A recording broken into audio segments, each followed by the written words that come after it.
teman-teman, Assalamualaikum warahmatullahi wabarakatuh. Waalaikumsalam warahmatullahi wabarakatuh. Perkenalkan, aku Aya Siti Mardia dengan rekan saya, aku Melati Rizky. Sebelumnya kami mau ucapin terima kasih banyak untuk teman-teman semua karena udah menyempatkan hadir pada hari ini. Jadi di sini kami akan melakukan training dengan judul materinya itu Burnout Academy pada mahasiswa.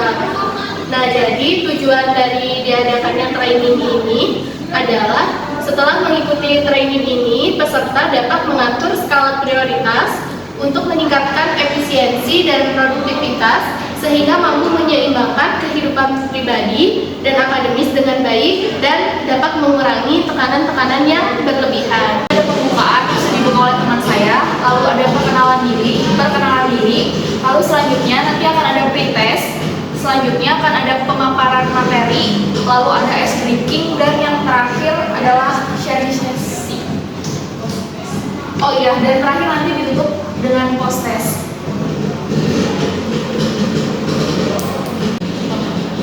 Nah, sebelum kita memasuki sesi materi, di sini kita pengen tahu dulu nih pengetahuan teman-teman semua terkait academic burnout, yang mana akan nantinya kami akan membagikan link untuk pretest. Boleh ini teman-teman, untuk linknya boleh di-scan dulu ya.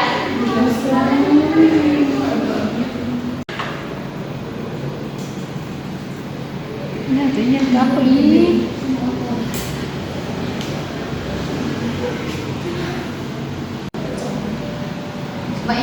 Dah.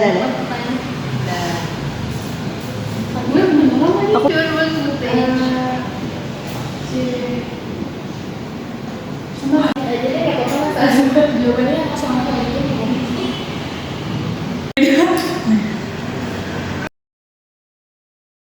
Pertama adalah mengenai definisi tentang academic burnout itu sendiri.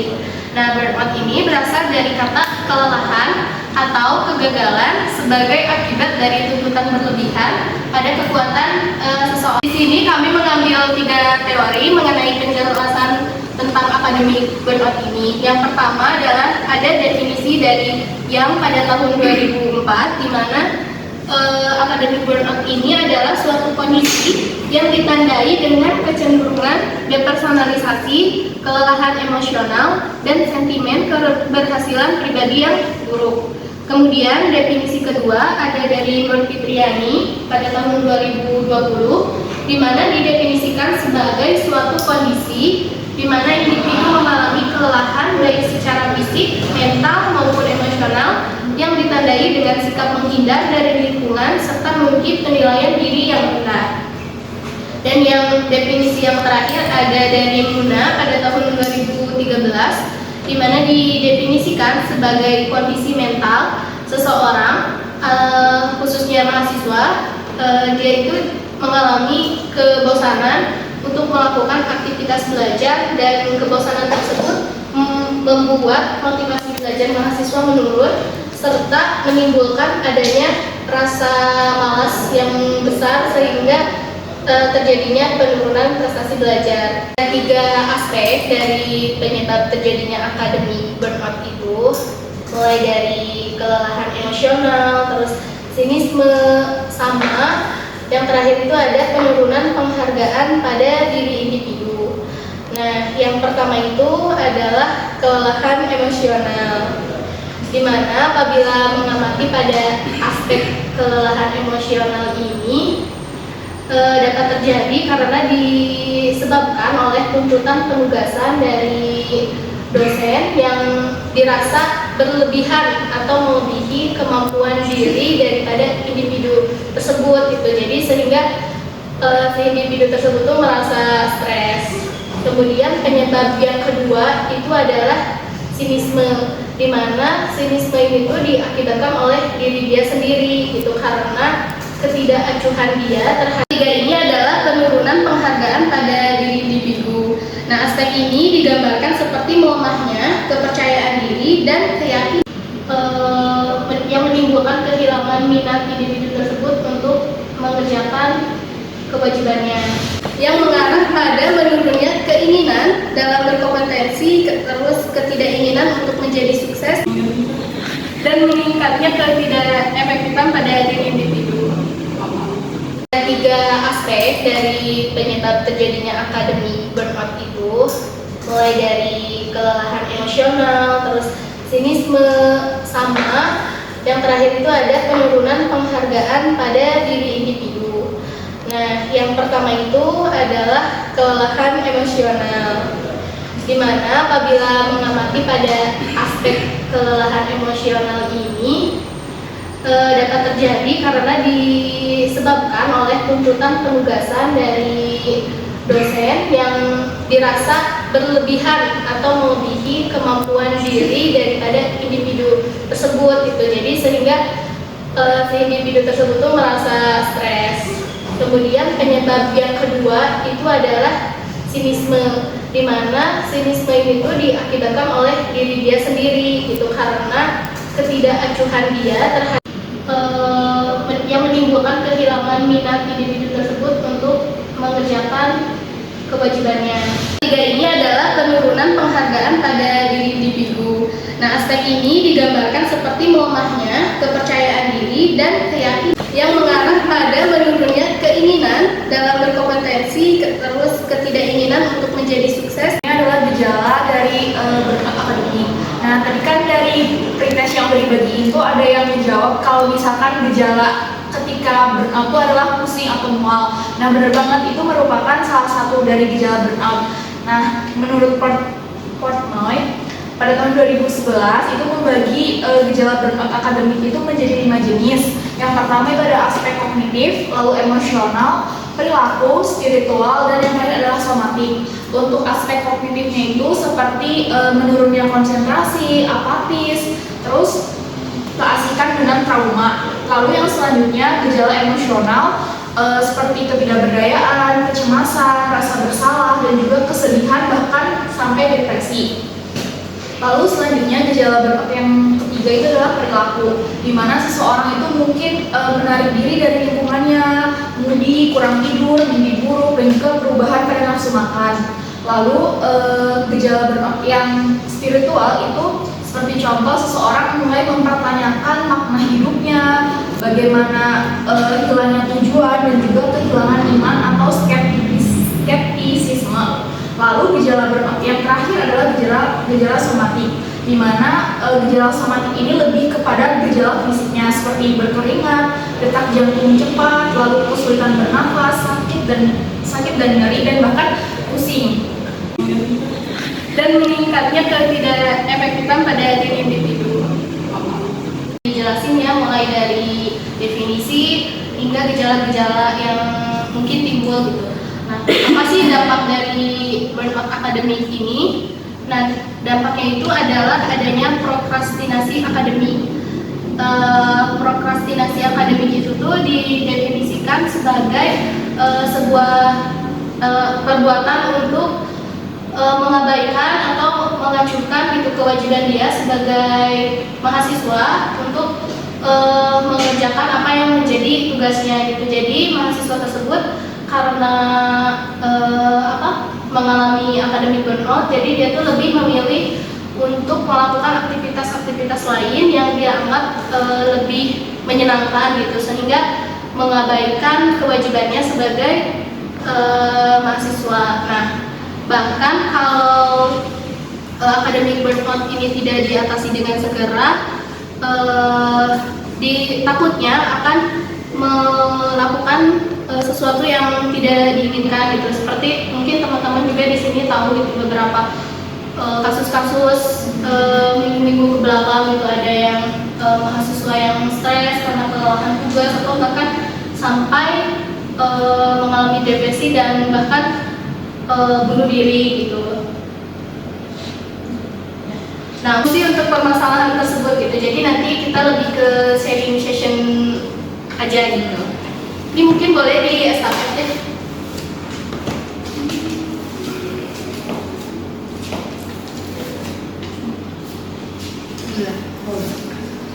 bukan itu buat situ. Ya.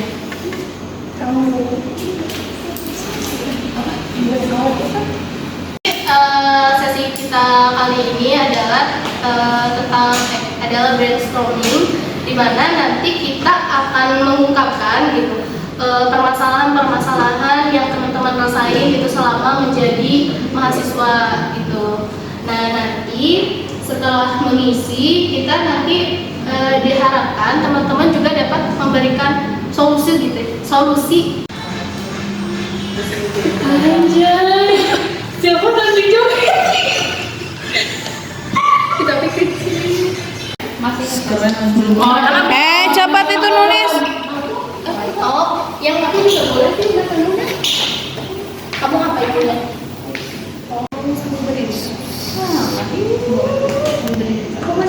Kan udah nulis apa permasalahan yang dihadapin selama kuliah. Nah, untuk sekarang selanjutnya adalah nanti kita bakal muter botol ini, terus di mana lagu itu berhenti, kalian akan mengambil salah satu permasalahan dari teman kalian dan berikan solusinya dari permasalahan yang dihadapi oleh teman kalian. Oh my god. Oke, mulai dari sekarang ya. Yang aku mau cepet banget ini. Guys, ini mah wadi-wadi kan harus kasih mau ya. Dua, satu. Oh, artinya bener. Hah? Cepet. Mau dulu.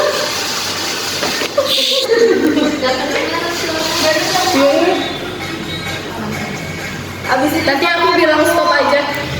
Abis ini kayak loh.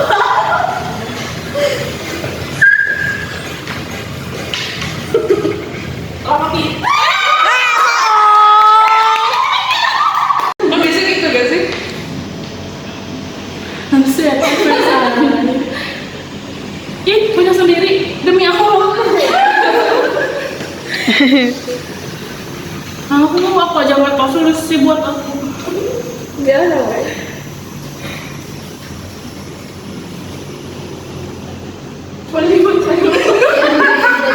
Tiba-tiba buka. Tugas semester 7 Sempro organisasi. Solusinya apa, Bu? Solusinya? Ya bener aku juga nggak tahu. Aku juga nggak tahu sob. Refreshing atau menambah hobi tugas gitu. Kalau ada tugas di semester 7 ya udah kerja. Iya, jalan-jalan dulu, cari kesenangan buat diri sendiri dulu, tenangin dulu pikiran, baru kita ngerjain lagi si tugasnya. Sempro aku belum kerjain Pelan-pelan. mulai deh.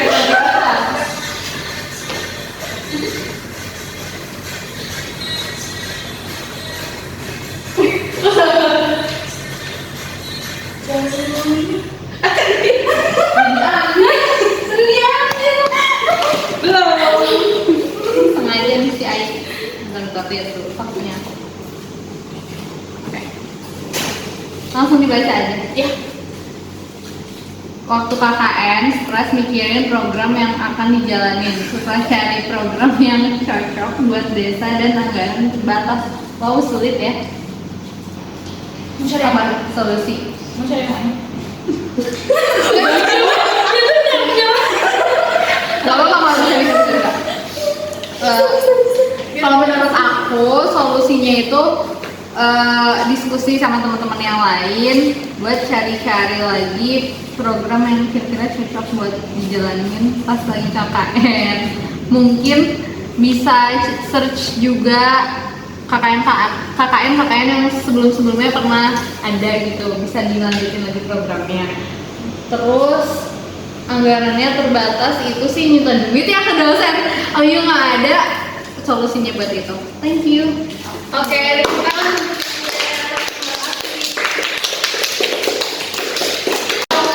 Ini tadi solusinya adalah mengerjakan meskipun ya, pusing.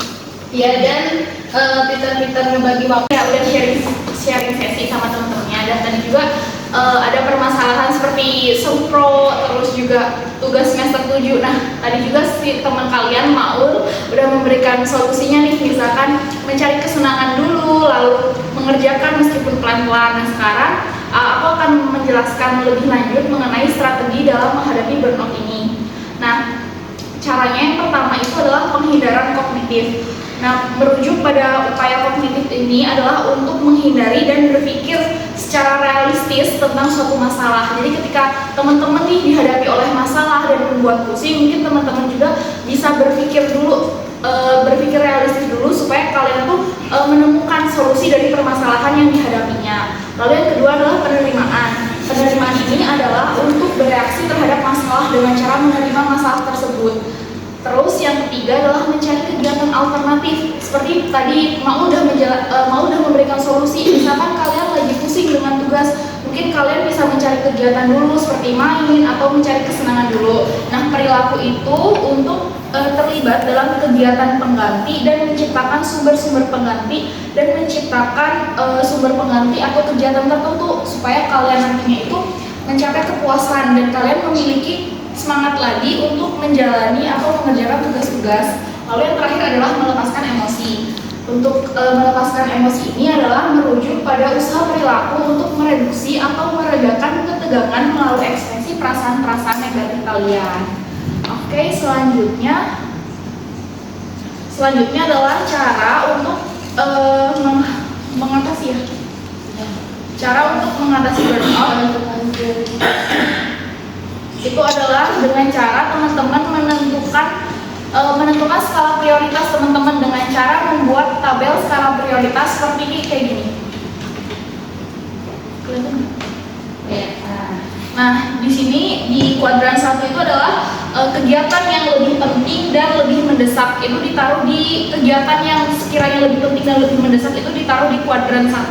Lalu kuadran 2 adalah kegiatan yang kurang mendesak namun lebih penting.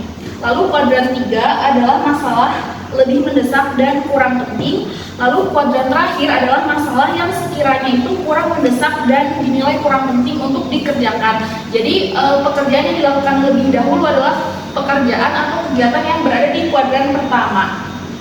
Seperti itu.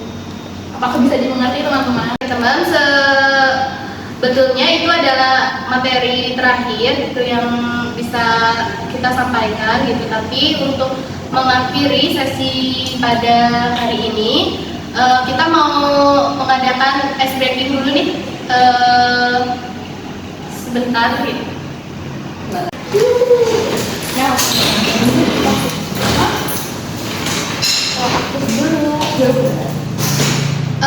Jadi teman-teman boleh melingkar dan memegang pundak temannya. Megangnya gimana? Begini, posisinya kayak gini. Oh, Kalian maju, loncat. ya. Oh, maju tahu ke nih depan. gamesnya. Tahu? Ya. Gimana? Kayak jadi kalau aku bilang maju, kalian harus ke depan. Coba maju. Maju. Jadi bawah. Wah. Udah gini. Kalau aku bilang mundur, kalian loncat ke belakang. Mundur.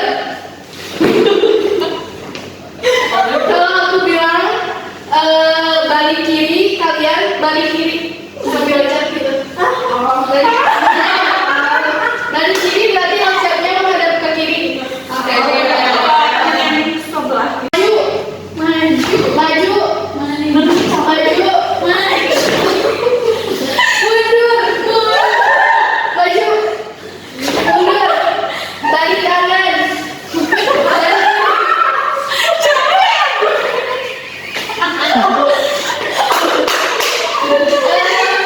Boleh lebih cepat ya?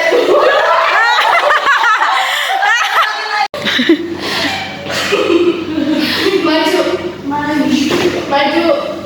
Maju. Mundur.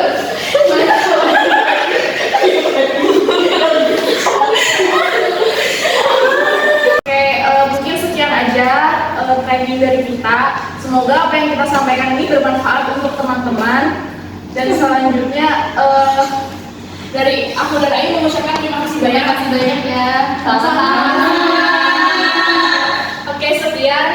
Wassalamualaikum warahmatullahi wabarakatuh. Waalaikumsalam.